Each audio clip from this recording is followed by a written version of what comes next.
Hello, in this video I'm going to be sharing with you my journey as an author. It started actually 1 year ago, so I'm celebrating 1 year as a new author.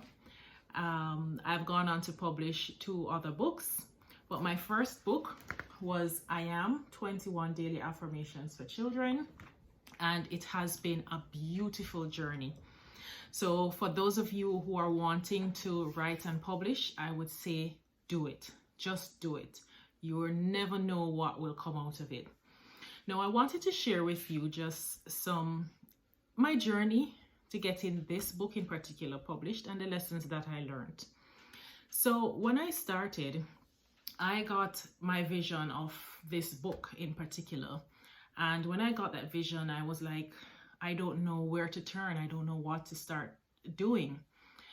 And of course, YouTube became my friend. So when I started researching, I started figuring out how am I going to get the graphics, because I already knew what I was going to write. And so I did my research and found a few apps or websites that would help me to get the graphics done. Now, I didn't understand that I would need to have my book formatted. I didn't understand that I would need to have a title page. I didn't understand that I would need to have a copyright page. I didn't understand so many things. Yes, you read books all the time, but it just did not click. And so I started, I had my content, and I did my research and came upon a company called Fiverr. And Fiverr allowed me to post my request that I wanted to have a children's book illustrated, and a few persons were responded to that, and I decided to work with a particular illustrator. Now, that illustrator also formatted the book for me, meaning he was able to place the text. He was able to place my text on the book, on the graphics, right? I didn't understand that. I didn't understand the steps that it took to get there. I didn't understand that I had to, go and make sure that I know what graphic went on what page, matched up to my text. So these are the little things that you should look for or try to do before you go and hire an editor. Make sure that you have an idea in your head and on paper as to what type of graphics do you want and what text you're going to place on each page.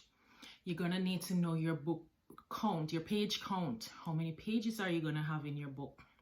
And therefore, how many graphics you're going to need.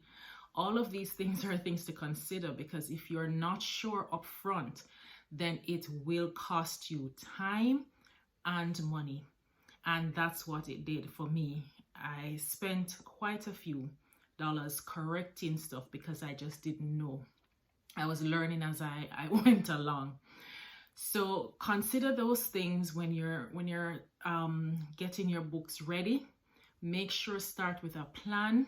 Write out your text, write out your content, and if you're doing a children's book, write out what graphics you need for each page and how many pages you're going to need. Ensure that this is clear so that when you hire an illustrator, you can give that person the exact information that you want, so you don't need to be going back and forth. Now, a children's book may not take as long to design as or to complete as, say, novels, right? But you still need to get your information correct and in place before you hire your illustrator. So that was one of the things that I didn't understand. I needed to figure out and to let the illustrator know that either you're going to place your text at the top, at the bottom, at the side, so that when they're designing, they know to leave space for your text. This is another thing that you need to consider. So when you're planning out and putting your story together and your graphic ideas together, make sure that you note that. that either they leave space at the top, the bottom, the side, so that your text can be placed on it. Not every illustrator does the formatting or place text on your book. So when you're hiring your illustrator, you need to ask that question as well. If not, then you're going to have to hire a formatter and somebody who can place the text properly. So again, you still need to ensure that the illustrator knows where to leave the space for your text. You don't want, when the text goes over your graphics, it can't be read because there's a cloud there or there's a tree there or stuff like that. So be very clear when you're doing your book. And so I know after research now that there are many ways for you to find an illustrator. You can go on the web, Instagram, Facebook, and find an illustrator. You can find, there's another website called Upwork, which is seems to be very reputable and works similar to Fiverr. So these are the options for your graphic illustrators. Not just your illustrators, you can find editors there, formatters, book cover. Again, your graphics, your book cover is very important.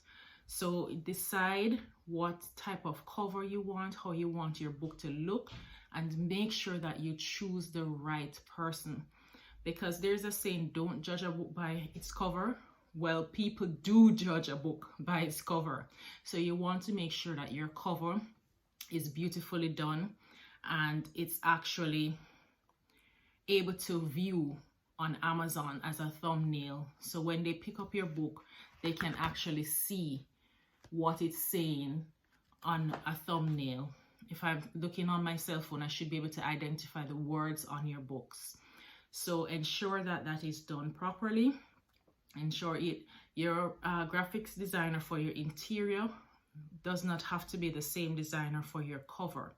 You can always just send your information if you have a particular cover designer that you know is good at designing book covers.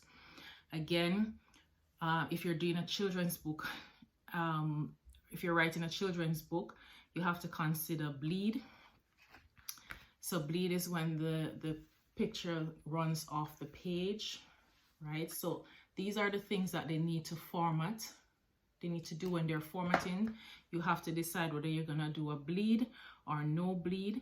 And so it has to be formatted properly. If you're gonna choose to upload on Amazon, I chose to work with Amazon for mine, then it gives you a preview to see what your book looks like.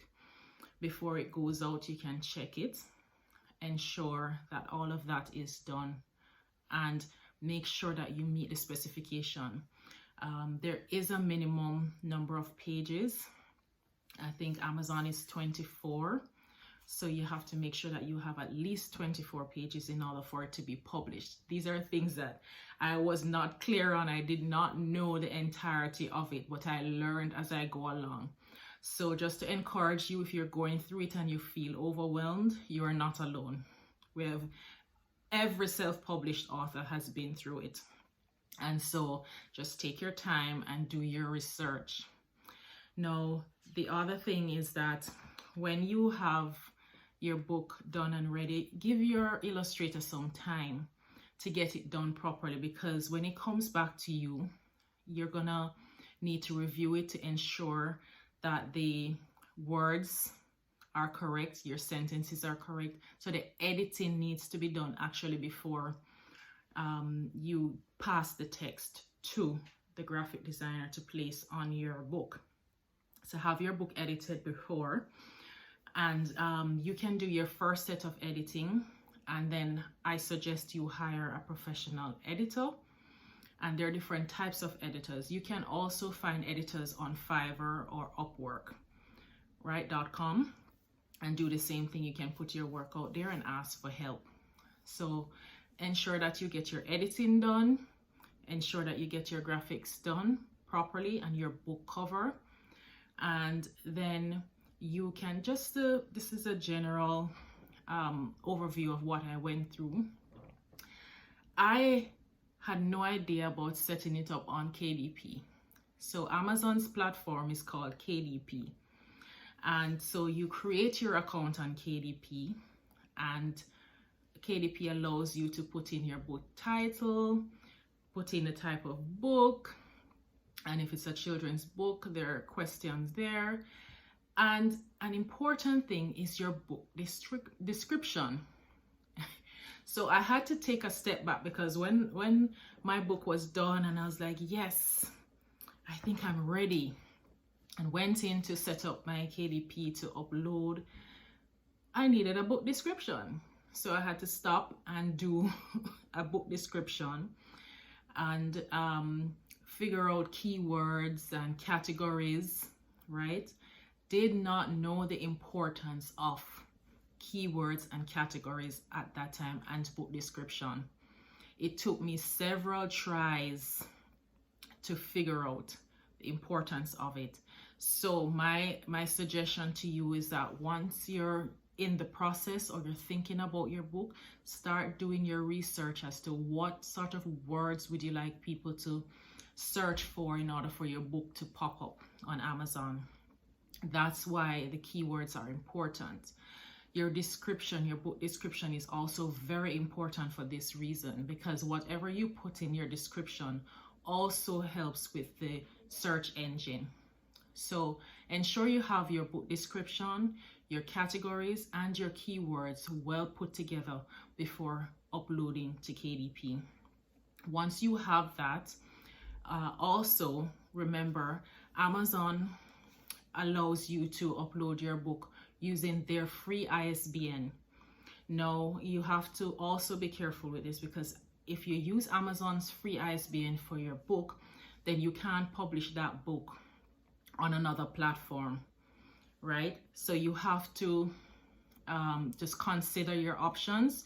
You can purchase your ISBNs from a company called bulker.com if you're in the US. If you're in Canada, it's free. You just need to apply for it. But I would suggest that you use your own ISBN. For my first book, I used Amazon's ISBN. And I've learned my lesson, right? So just to remind you, or to let you know of the options available, you can use Amazon's free ISBN. If you're just starting out and you're low on cash, you can absolutely do that. But there is an option where you can purchase your ISBN so you can publish your book on multiple platforms, okay? So once you set up your KDP, you can have that done, put in your description, your ISBN, your book, your keywords, and your categories. Then you can go on and set your book price, and Amazon shows you the cost for printing your book, and then you can use that to set your price. Please ensure that you do your research before you start pricing your book. Ensure that you know what your competition is charging and where you can actually charge to get some money from it. So these are the lessons that I've learned. The good thing with Amazon is that you can publish and republish so long as you don't change the content really in your book.